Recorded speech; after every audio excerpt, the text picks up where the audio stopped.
नमस्कार दोस्तों, स्वागत है आपका मेरे चैनल साइकोलॉजी विथ रजनी में। दोस्तों, पिछले वीडियो में हमने मनोविज्ञान के इतिहास के बारे में जानकारी ली थी, जिसके तहत हमने मनोविज्ञान को दो भागों में बांटा था, पूर्व वैज्ञानिक काल और आधुनिक काल। हमने दोनों के बारे में पढ़ लिया था। आज के वीडियो में एक हम नया टॉपिक पढ़ेंगे। तो चलिए दोस्तों, हम लोग स्टार्ट करते हैं। Psychology with Rajni my channel name, और हमारा जो आज का टॉपिक है वो है, हम लोग पिछली बार ही चर्चा कर चुके थे कि मनोविज्ञान का अर्थ, परिभाषा और अवस्थाएं। तो चलिए दोस्तों, हम लोग स्टार्ट करते हैं फटाफट। मनोविज्ञान का अर्थ, परिभाषाएं और अवस्थाएं, यानी कि मीनिंग ऑफ साइकोलॉजी, डेफिनेशन और स्टेजेस। तो मनोविज्ञान का अर्थ क्या है? मन, आत्मा का विज्ञान। इसका मूल विषय क्या है, या फिर केंद्र क्या है, मुख्य बिंदु क्या है? तो व्यवहारों का अध्ययन करना, खोज करना, पता करना, जानकारी प्राप्त करना।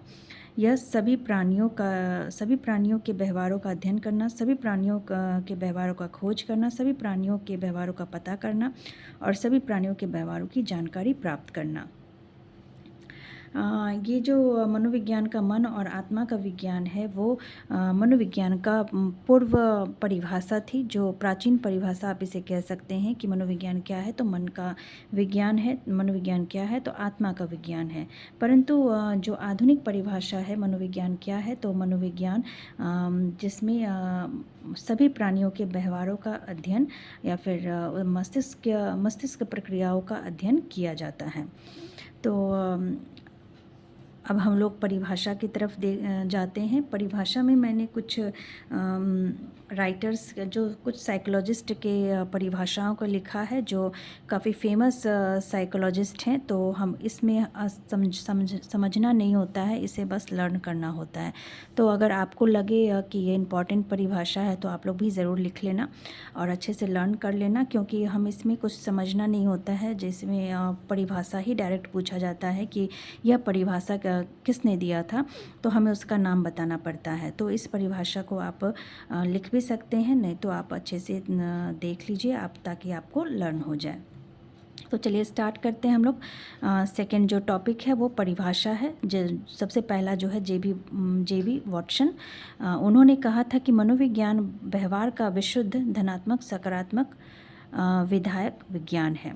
नोट में मैंने लिखा हुआ कि व्यवहारवाद के जनक जे.बी. वॉटसन है। तो ये भी क्वेश्चन आपका है कि व्यवहारवाद के जनक कौन है, तो जे.बी. वॉटसन है। उनका कहना था कि मुझे कोई भी बालक दे दो और मैं उसे वैसा ही बना सकता हूँ जैसा मैं चाहता हूँ। तो इसके अनुसार इनका कहना था कि जो बच्चा होता है वो बिल्कुल खाली स्लेट, कोरी स्लेट, वॉटसन ने ही कहा था।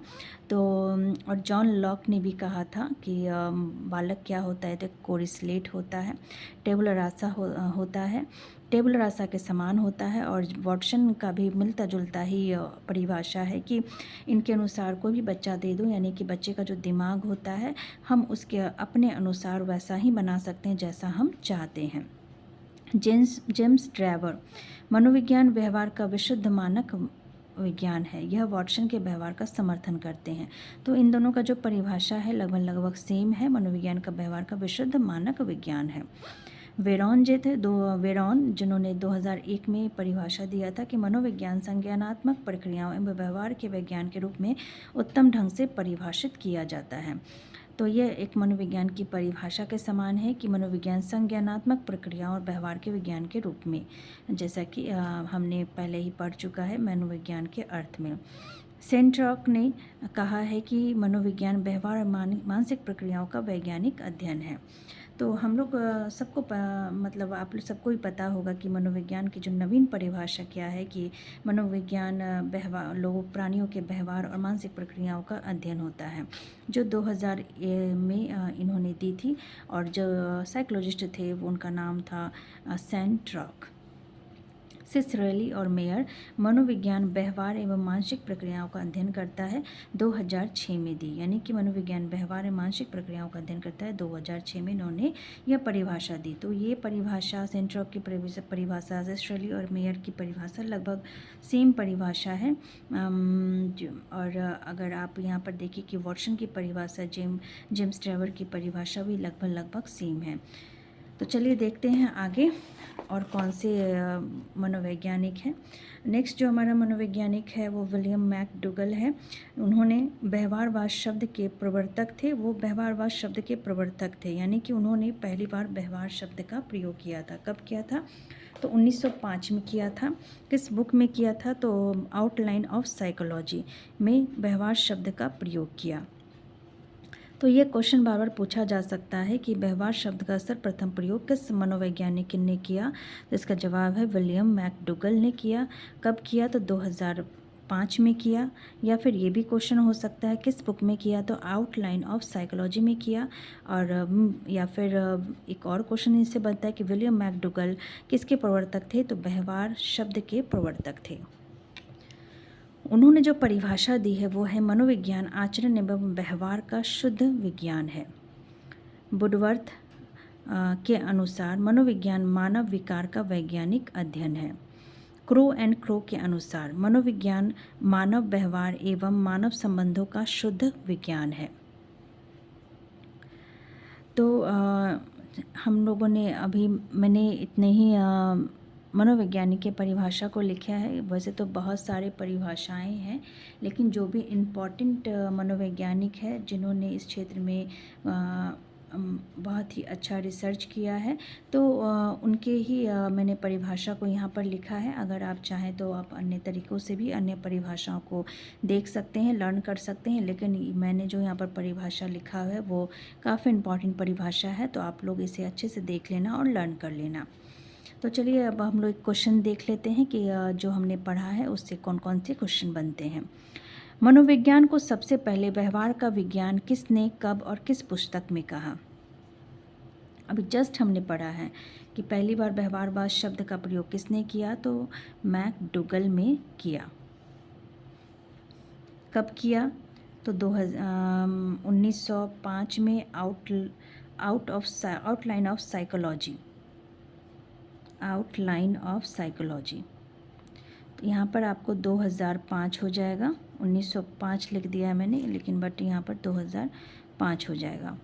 जस्ट मैंने अभी पहले थोड़ी देर पहले पढ़ाया है कि सब इसका आंसर है। सबसे पहले व्यवहार का विज्ञान कहने वाले व्यक्ति का नाम विलियम मैकडूगल था। उन्होंने 2005 में आउटलाइन ऑफ साइकोलॉजी पुस्तक में यह बात कही थी।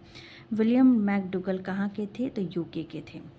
ठीक है। नेक्स्ट क्वेश्चन है हमारा कि मनोविज्ञान को व्यवहार का विज्ञान कह तो दिया, परंतु स्पष्टीकरण करने में या देने में असमर्थ रहे। कौन, कब, किस पुस्तक में? तो क्वेश्चन नंबर 2 का आंसर है पिल्सबरी, यूएसए ने। पिल्सबरी कहाँ के थे? यूएसए के थे। पिल्सबरी ने व्यवहार का विज्ञान कह तो दिया, परंतु स्पष्टीकरण या डिफाइन करने में असमर्थ रहे। इन्होंने कौन सी बुक में लिखी? तो 1911 में एक बुक लिखी थी जिसका नाम है एसेंशियल्स ऑफ साइकोलॉजी। तो इस क्वेश्चन को भी आप अच्छे से देख लेना कि व्यवहार का विज्ञान कह तो दिया परंतु स्पष्टीकरण करने में असमर्थ रहे। वो कौन से वैज्ञानिक थे? तो पिल्सबरी थे। उन्होंने कौन सी बुक लिखी? तो एसेंशियल्स ऑफ साइकोलॉजी लिखी। कब लिखी? तो 1911 में लिखी।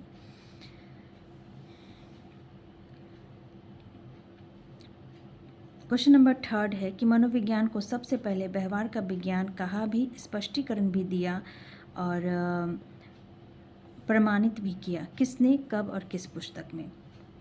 तो इसका जो आंसर है वो जेवी वॉटसन है ने मनोविज्ञान को सबसे पहले व्यवहार का विज्ञान कहा भी, स्पष्टीकरण भी दिया और प्रमाणित भी किया। कब किया? तो 1913 में किया। किस पुस्तक में किया? तो बिहेवियरिज्म में किया। ठीक है। तो जेवी वॉटसन कहाँ के मनोवैज्ञानिक थे? तो यूएसए के थे। इससे भी बहुत क्वेश्चन बन जा रहा है कि जेवी वॉटसन ने सबसे पहले व्यवहार का विज्ञान सबसे पहले किस वैज्ञानिक ने कहा? तो वह जेवी वॉटसन ने किया। वो कहाँ के वैज्ञानिक थे? यूएसए के थे। कब कहा? तो 1913 में कहा। किस बुक के माध्यम से किया कहा? तो बिहेवियरिज्म बुक के माध्यम से कहा।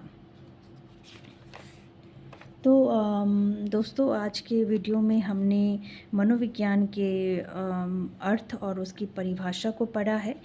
नेक्स्ट वीडियो में हम लोग मनोविज्ञान की अवस्थाएं यानी कि उसके स्टेजेस के बारे में पढ़ेंगे। तो चलिए दोस्तों, आज के वीडियो में इतना ही। मिलते हैं अगले वीडियो में। अगर आपको मेरा वीडियो अच्छा लगे तो लाइक करें और सब्सक्राइब ज़रूर करें। मिलते हैं अगले वीडियो में। धन्यवाद।